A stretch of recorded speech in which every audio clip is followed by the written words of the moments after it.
నిర్గమకాండము 1వ అధ్యాయము 1వ వచనం. ఐగుప్తులోనికి యాకోబుతో వచ్చిన ఇశ్రాయేలీయుల పేర్లు ఏవనగా రూబేను, షిమ్యోను, లేవి, యూదా, ఇశ్శాఖారు, జబూలూను, బెన్యామీను, దాను, నఫ్తాలి, గాదు, ఆషేరు. వీరిలో ప్రతివాడు తన కుటుంబముతో వచ్చాడు. యాకోబు గర్భమున పుట్టిన వారందరూ 70 మంది. మనకు ఆదికాండము గ్రంథము 46వ అధ్యాయము ప్రారంభములో దేవుడైన యెహోవా రాత్రి దర్శనమందు యాకోబును పిలిచాడు. యాకోబు యాకోబు అని దేవుడు ఇజ్రాయేలును పిలిచెను. అందుకు యాకోబు చిత్తము ప్రభువా అనెను. దేవుడు, నేనే దేవుడను, నీ తండ్రి దేవుడను. ఐగుప్తునకు వెళ్ళుటకు భయపడకము, అక్కడ నిన్ను గొప్ప జనముగా చేస్తాను అన్నాడు. అక్కడ నిన్ను గొప్ప జనముగా చేస్తానన్నాడు. ఆదికాండం 46వ అధ్యాయం 27వ వచనంలో ఐగుప్తులో అతనికి పుట్టిన యోసేపు కుమారులిద్దరు ఐగుప్తునకు వచ్చిన యాకోబు సంతతి 70 మంది. 26వ వచనంలో ఐగుప్తుకు వచ్చిన వారు 66 మంది యాకోబు సంతానమైతే యాకోబు 67, యోసేపు 68, మనష్షే ఎఫ్రాయిము 69, 70 మంది యాకోబు యొక్క సంతతి. వారు ఈ యొక్క ఐగుప్తులో ప్రవేశించారు. మనకు యాకోబు యొక్క సంతానపు వివరాలు చూస్తున్నప్పుడు యాకోబు అతని యొక్క భార్య అయిన లేయా యందు 33 కన్నాడు. 6 కుమారులు కదా, వారికి కలిగిన కుమారులతో కలిపి 33. ఇది 15వ వచనం సాక్ష్యం ఇస్తుంది. తరువాత లేయా ఇచ్చిన జిల్ఫా కుమారులను ఈ 16 మందిని యాకోబుకు కంది. తర్వాత రాహేలుకు కనిన వారు 14 మంది, 36 మంది లేయాకు. తరువాత జిల్ఫా ద్వారా ఆమె 16 మందిని, రాహేలు కుమారుడైన యోసేపు, బెన్యామీను, వీరి కాక రాహేలు కనిన వారు 14. ఈ విధంగా మనకు లెక్కించినప్పుడు బిల్హా యొక్క కుమారులను కూడా 7గా పేర్కొన్నాడు 25వ వచనంలో. మొత్తం 70 మంది. వీరు ఐగుప్తుకు వచ్చారు. యాకోబు యొక్క 135వ సంవత్సరంలో వాళ్ళు ఐగుప్తుకు వచ్చారు. చూడండి, యోసేపు మరణించాడు. యోసేపు యొక్క అన్నదమ్ముల తరమంతా మరణించారు. యోసేపు అన్నదమ్ములలో లేవి ఉన్నాడు. లేవి కుమారుడు కహాతు, కహాతు కుమారుడు అమ్రాము, అమ్రాము కుమారుడు మోషే. అబ్రహాము నుండి 7th జనరేషన్ అబ్రహాము, ఇసాకు, యాకోబు, లేవి, కహాతు, అమ్రాము, మోషే 7వ జనరేషన్. కనుక నిర్గమకాండము మనకేం చెబుతోందంటే యాకోబుతో పాటుగా ఐగుప్తు దేశములో యోసేపు అతని కుమారులతో కలిపి 70 మంది ప్రవేశించి దేవుని మాట చొప్పున గోషెను అనేటువంటి ప్రాంతంలో, రామసేసులో వాళ్ళు నివాసం ఉన్నారు. వారు నివాసం ఉన్న స్థలం చాలా ఫలభరితమైనటువంటి శ్రేష్టమైనటువంటిది. ఫరో యోసేపును బట్టి యోసేపు యొక్క అన్నదమ్ములను అందరిని గౌరవించి శ్రేష్టమైనటువంటి ఐగుప్తు భూభాగాన్ని వారు ఉండటానికి ఇచ్చాడు. యోసేపు అతని అన్నదమ్ములు ఆ తరము వారందరూ చనిపోయారు. ఇజ్రాయేలు బహుసంతానము గలవారై అభివృద్ధి పొంది అత్యధికముగా ప్రబలిరి, వారున్న ప్రదేశము వారితో నిండి ఉండెను. ఈ మాట అబ్రహామునకు దేవుడు ఇచ్చినటువంటి వాగ్దానపు నెరవేర్పు. నీ సంతానమును మిక్కిలి అభివృద్ధి చేస్తాను అని దేవుడు అబ్రహాముతోను, ఇస్సాకుతోను, యాకోబుతోను కూడా దేవుడు వాగ్దానం చేశాడు. కనుక ఇజ్రాయేలీయుల సంతానం అసంఖ్యాకంగా పెరిగిపోయారు, విస్తరించిపోయారు, ప్రబలిపోయారు, వృద్ధి చెందారు, నిండిపోయారు. ఆ స్థలం అంతా కూడా సంఖ్యాపరంగా విస్తృతమైనటువంటి జనాభా. ఎంత జనాభా అంటే ఐగుప్తీయులు అసహ్యించుకునేటంతటి సంఖ్య. చైల్డ్ బేరింగ్, పిల్లలను కనడంలో వారు అత్యధికమైన కృపను పొందారు. 8వ వచనం నుండి మనం చూస్తున్నప్పుడు యోసేపును ఎరుగని ఒక క్రొత్త రాజు ఐగుప్తును ఏలటం ప్రారంభించాడు. వారు యోసేపు యొక్క కాలంలో ఐగుప్తులో ప్రవేశించినప్పుడు చాలా ఘనత పొందారు. కానీ యోసేపు మరణము తరువాత వచ్చినటువంటి రాజు ఫరో వారిని చాలా యుక్తిగా బాధ పెట్టడానికి ఇష్టపడ్డాడు. మనకు నిర్గమకాండము 1వ అధ్యాయము 9వ వచనము ఫరో తన ప్రజలతో ఈ జనులను గూర్చి మాట్లాడుతున్న మాటలు కనిపిస్తాయి. ఇదిగో, ఇశ్రాయేలు సంతతి అయిన ఈ జనము మనకంటే విస్తారముగాను బలముగాను ఉన్నారు. స్థానికంగా ఐగుప్తీయులు ఉన్నప్పటికీ పరవాసులుగా వచ్చినటువంటి ఇజ్రాయేలీయులు సంఖ్యాపరంగాను బలము పరంగాను కూడా వృద్ధి చెందినవారై ఉండిపోయారు. వారు విస్తరింపకుండా ఉండేటట్లు మనము వారి పట్ల యుక్తిగా జరిగించుదాం రండి. లేని ఎడల యుద్ధం కలిగినప్పుడు మన శత్రువులతో కూడా వారు చేరి మనకు విరోధంగా యుద్ధం చేసి ఈ దేశం నుండి వెళ్ళిపోతారేమో. చూడండి అతని యొక్క క్రూరమైన ఆలోచన. ఇశ్రాయేలీయులు సంఖ్యాపరంగా ఎదగకూడదు. ఇప్పుడంటే మనకు ఫ్యామిలీ ప్లానింగ్స్ వచ్చాయి, అప్పుడు లేదు కదా.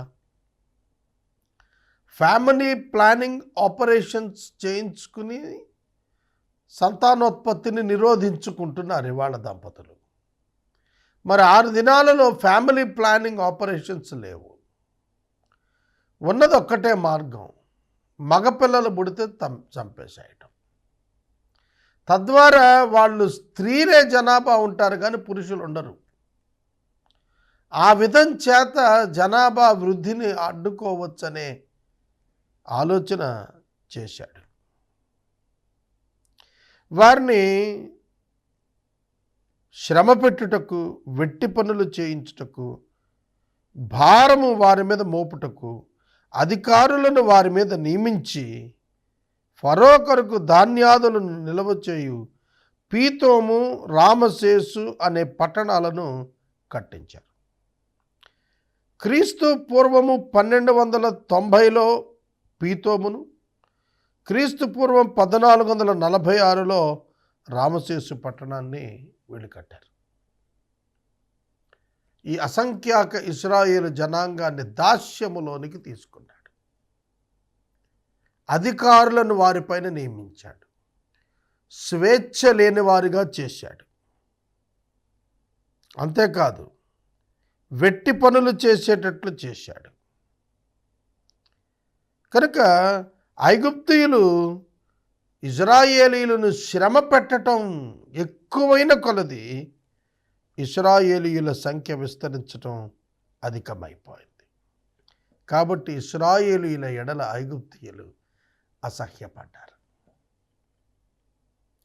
ఎంత కట్టడి చేయాలని యత్నం చేస్తే అంత ఎక్కువ జనసంఖ్య పెరిగింది.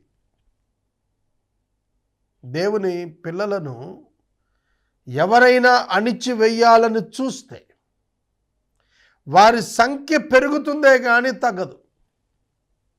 ఇది ఐగుప్తు దేశములో రుజువయ్యింది. మరియు యేసుక్రీస్తు ప్రభువు ఆరోహణం తరువాత పెంతెకొస్తు పండుగ దినాన పరిశుద్ధాత్మ దేవుడు దిగి వచ్చిన తరువాత ఇది రుజువైంది. క్రైస్తవ్యాన్ని అణిచివేయాలని ప్రయత్నించే కొలది పెరిగింది.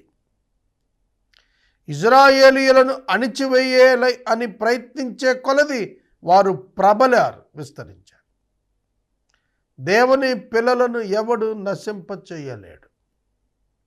దేవుడు వారి పక్షంగా ఉంటాడు.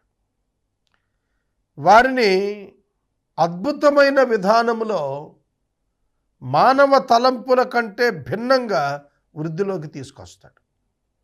మానవ ఊహకు వారి అభివృద్ధి కారణం అర్థం కాదు. God shows his super natural power towards his children. తన బిడ్డల పక్షంగా తన అద్భుత శక్తిని దేవుడు ప్రదర్శిస్తాడు. ఐగుప్తీయులు ఇజ్రాయేలీయుల చేత కఠినమైన సేవ చేయించుకున్నారు. ప్రతి పని కఠినంగానే ఉన్నది. జిగటమంటి పనిలోను, ఇటుకల పనిలోను, పొలములో చేయు ప్రతి పనిలోను కఠిన సేవ చేయించి వారి ప్రాణాలను విసిగించారు. ఇజ్రాయేలీయుల ప్రాణములను విసిగించారు. మానవ సహజ న్యాయాన్ని మరిచిపోయారు.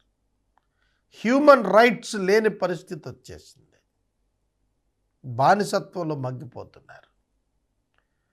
వీళ్ళు ఈ బాధకు దేవునికి మొరపెడుతున్నారు. సంఘం కూడా అంతే, బలమైనదే సంఘం. సంఘమేమి బలహీనమైనది కాదు. ప్రపంచంలో క్రైస్తవ సంఘం బలమైనదే. అయినా కూడా ఐగుప్తీయులు అణిచే యత్నం చేసినట్టు లోకం అణిచే యత్నం చేస్తున్నప్పుడు బల ప్రదర్శన చేయకుండా కన్నీరు గార్చారు. వాళ్ళు దేవుని ఆశ్రయించారు. క్రైస్తవుడు కూడా అంతే. తిరగబడితే బలవంతుడు, కానీ తిరగబడడు, మొరపెడతాడు దేవునికి. అదే జరిగింది అక్కడ కూడా. చూడండి, 15వ వచనం నుండి మనం చూస్తున్నప్పుడు ఇక్కడ ఐగుప్తు రాజు షిఫ్రా పూయా అనే హెబ్రీయుల మంత్రసానులతో మాట్లాడి, మీరు హెబ్రీ స్త్రీలకు మంత్రసాని పని చేయుచున్నప్పుడు వారి కాన్పు పీటల మీద వారున్నప్పుడు మగవాడు పుట్టిన ఎడల వాడిని చంపండి, ఆడదైతే బతకనియ్యండి అని చెప్పాడు. అయితే ఆ మంత్రసానులు దేవునికి భయపడ్డారు. ఈ మంత్రసానులు మనకు ఒక గొప్ప పాఠాన్ని నేర్పిస్తున్నారు. దేవునికి వ్యతిరేకమైన రాజాజ్ఞను సహితం వారు తృణీకరించారు, ధిక్కరించారు. దేవునికే భయపడ్డారు. దేవునికి భయపడి వాళ్ళు ఐగుప్తు రాజు ఆజ్ఞాపించినట్లు చేయక మగపిల్లలను బ్రతకనిచ్చారు. ఐగుప్తు రాజుకి ఈ విషయం తెలిసి పిలిపించి, మీరెందుకు మగపిల్లలను బ్రతకనిచ్చారు, ఈ పని ఎందుకు చేశారు అని అడిగాడు. అందుకు వారు, హెబ్రీ స్త్రీలు ఐగుప్తు స్త్రీల వంటి వారు కారు, వారు చాలా చురుకైన వారు. మంత్రసాని వారి యొద్దకు వెళ్ళక మునిపే వాళ్ళు ప్రసవించేస్తున్నారు. అందువలన వాళ్ళు ఆ బిడ్డలను దాచేస్తున్నారు, మాకు కనపడనివ్వటం లేదు అని చెప్పుకున్నారు. దేవుడు వారు చేసిన పనిని బట్టి వారిని మేలు చేసి ఆశీర్వదించాడు. ఆ జనము విస్తరించి మిక్కిలి ప్రబలెను. ఆ మంత్రస్థానులు దేవునికి భయపడినందున దేవుడు ఆ మంత్రస్థానుల వంశాలు అభివృద్ధి కలుగజేశాడు. అయితే ఫరో హెబ్రీలలో పుట్టిన ప్రతి మగ పిల్లవానిని నదిలో పారవేయమని, ప్రతి కుమార్తెను బ్రతకనీయమని తన జనులందరికీ ఆజ్ఞ ఇచ్చాడు. చూడండి, దేవుని యొక్క వాక్యము యేసుక్రీస్తు ప్రభువు యొక్క జనన సందర్భంలో కూడా హేరోదు ఇటువంటి ఆజ్ఞనే ఇచ్చాడు. మత్తయి 2వ అధ్యాయం 16వ వచనంలో, హేరోదు బెత్లెహేములోను దాని సకల ప్రాంతాలలోనూ 2 సంవత్సరములు మొదలుకొని తక్కువ వయసు గల మగపిల్లలనందరినీ వధించెను. రామాలో అంగలార్పు వినబడెను, ఏడ్పును మహారోదన ధ్వనియు కలిగెను. రాహేలు తన పిల్లల విషయమై ఏడ్చుచు వారు లేనందున ఓదార్పు పొందనల్లకపోయెను అని చెప్పబడిన వాక్యం ప్రభు దగ్గర నెరవేరిందన్నాడు. యేసుక్రీస్తు ప్రభు యొక్క జనన సందర్భంలో కూడా హేరోదు ఆ విధంగానే మగపిల్లలను చంపించాడు. ఇక్కడ కూడా మగపిల్లలను చంపిస్తున్నాడు ఈ ఐగుప్తు రాజు అయినటువంటి ఫారో. ఈ అధ్యాయంలో మనం చూస్తున్నప్పుడు ఐగుప్తీయుల మీద దేవుని యొక్క భయంకరమైన తీర్పు రాబోతోంది. దాని కొరకు వారు ఈ విధంగా ఇశ్రాయేలీల పట్ల ప్రవర్తించారు. దేవుడు ఇశ్రాయేలీయుల పట్ల ఐగుప్తీయుల ప్రవర్తనను ఆకాశం నుండి చూస్తున్నాడు. వారి పట్ల తన కనికరాన్ని చూపించి అబ్రహాము, ఇస్సాకు, యాకోబులకు ఇచ్చిన వాగ్దానం చొప్పున వారిని వృద్ధి చేస్తూనే ఉన్నాడు. అణచాలని ప్రయత్నించిన కొలది అభివృద్ధినే కలిగించాడు దేవుడు.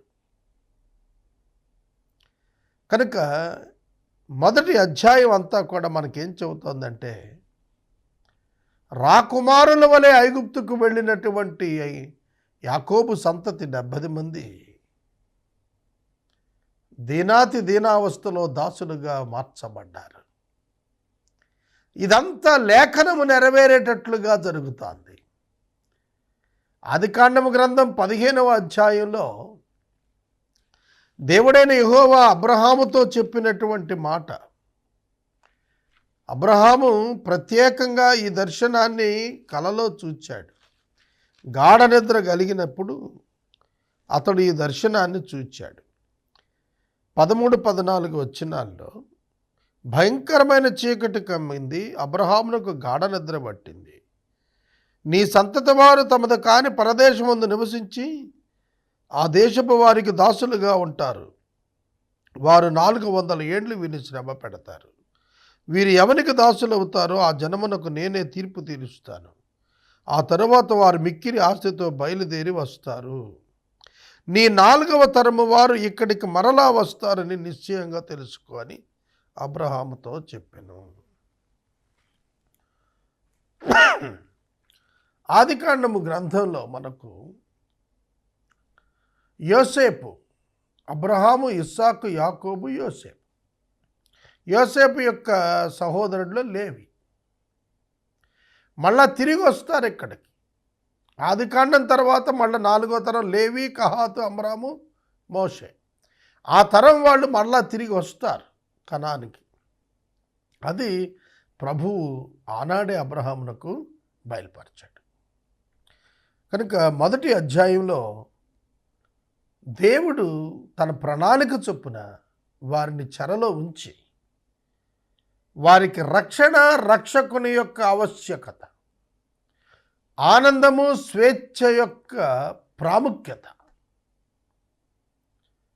వారు తెలుసుకునేటట్లుగా బహు కఠినమైన పరిస్థితులకు వారిని కొలిమిలో ఉంచినట్లుగా ఉంచాడు. వారిని ఐగుప్తు ఒక కొలిమిగా వర్ణించబడింది.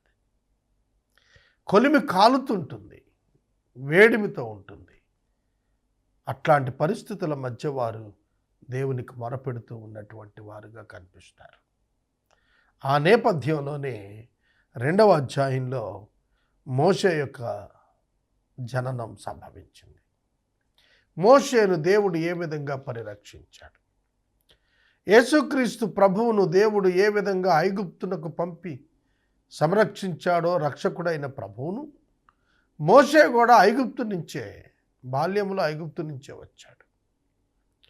కనుక ఐగుప్తులో అతను జన్మించినప్పుడు ఏ విధమైన పరిస్థితులు ఉన్నావో, అతని పట్ల దేవుని యొక్క ప్రణాళికను దేవుడు ఏ విధంగా సంరక్షించుకుంటూ వచ్చాడో మనం చూడగలుగుతాం.